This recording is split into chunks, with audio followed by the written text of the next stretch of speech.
This is a video demonstration of the operation of the Laurier SA 202 epoxy dispense dye bonder. Just wanted to show you that we have an on-off switch for our lighting here. We put a fluorescent light on there. I also set up a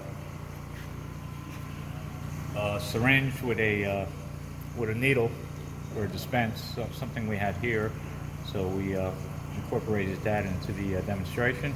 There is an air line coming in here that'll pressurize your dispense, and pressure is set externally. I have an external regulator bringing in air. I'll show you the connection in the back to 40 psi. Now, if you come around the back, I want to show you we do have the two hookups. The blue one here is for our air, and then we have a vacuum pump, a gas, a small vacuum pump, and the port is here. It uses 110 volts. We have that plugged into an outlet, as well as the lighting is separate too, has its own plug. All right, so I just want to point out too, the previous customer had this installed, this rod, and this connector here. This connector is not connected to anything internally, and this rod and this piece here is not used. If you want to take it off, just unscrew this and remove that if it gets in the way. But I left it on there just in case you needed it for your purposes. The other thing too is we do have here's your on-off switch to your system.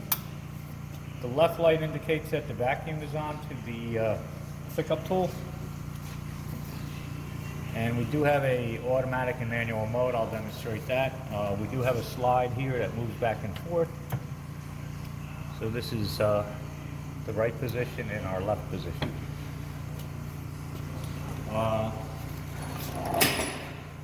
Also, if you notice, there was a foot switch hooked up in the back, and that's down here. And what this foot switch will do is it removes the vacuum. There's a small vacuum port here. So this would be your substrate that you're going to bond to. So typically you position it, release it, and then now it's held by vacuum. The other thing too, this is a vacuum line coming in, and so typically we take this off. You can hear that vacuum there. Release the vacuum on the tops of your substrate, and so what you would do is hold the vacuum down, position your substrate on your work holder. Now this work holder, the height can be adjusted by screwing and unscrewing the bottom, which will raise it or lower. I had it set to the proper height. Once your substrate's loaded, you'll go ahead and shut the vacuum off by pressing the foot switch. Position it somewhere near where you want to be, and then release it. So now both your substrate's held by vacuum as well as a work holder. Next, what you would do then is, looking through the microscope, you want to bring, I just want to point out too, there are 3 pickup tools here, and you can just rotate them by turning it.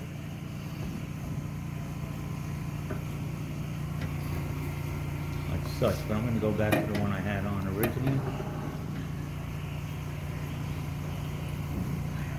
So get that. The vacuum's holding the substrate. You'll bring down your vacuum pickup tool to where you want to deposit by looking into the microscope. And if you need to reposition it, you hit your foot switch, and you can position where you're gonna put the epoxy dot on your die by looking at where the pickup tool is coming down. Now originally I aligned it so wherever this dispenses is aligned to where, as you shift over here, it'll dispense here while you're picking up. When you bring it over, it's aligned. The way to do that alignment is to initially put a dispense dot down. So I'll go ahead and do that now. And I'm in manual mode. So as I bring it down, you can see that I just deposited a little epoxy there.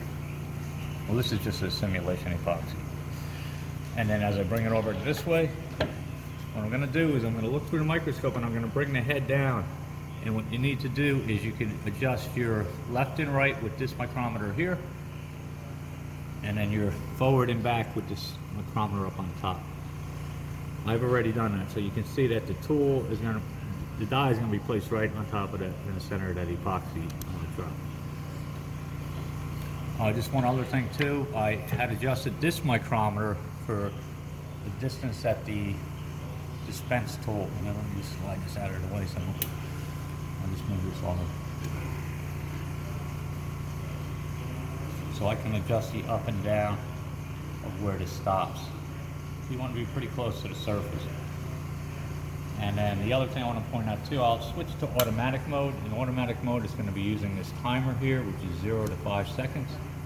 So in automatic mode, if I bring this down, you can see that it's very quick. That was 1 second, so let's go a little higher here. So you'll have to adjust your time and your pressures to get the right spot size that you need for the epoxy. So let's try this again.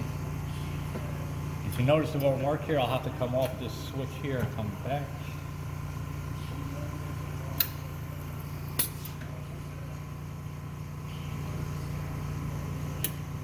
So that was pretty long here. Let's just slide this up a little more. Come off the switch.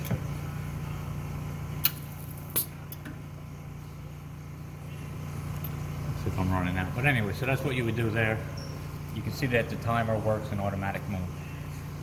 Now what I did over here, looking down here, is I had a few die from a wafer that I diced up and I placed them on a slide here. This will be your parts that you're going to attach.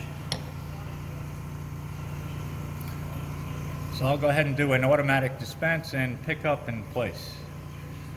So again, I need to align underneath where I want to actually attach the die.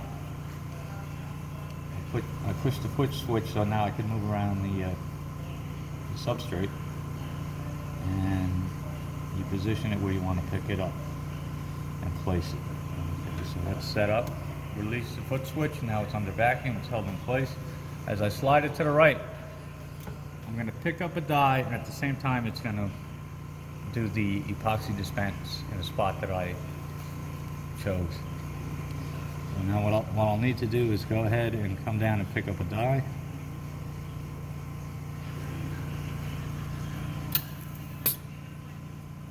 So if you noticed, I did the dispense and picked up the die at the same time. Now, if the die was not picked up properly, for some reason the orientation wasn't right, you can bring it back down, hit this black button on the side. That'll release the vacuum.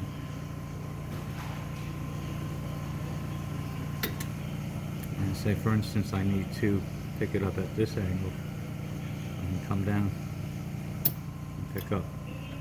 You notice it didn't do the epoxy dispense at that point. It only did the vacuum release and pick up. All right, so now we picked up our die. We have our epoxy dot in place, and we'll just bring it over here. And we'll go ahead and drop the die onto the epoxy. Okay, the vacuum is released at that point. The amount of pressure is adjusted by, there's some weights. Here's an external weight here, and there's one in the back. You can adjust the weight to get the pressure of the die pushing into the epoxy. And that's your attachment.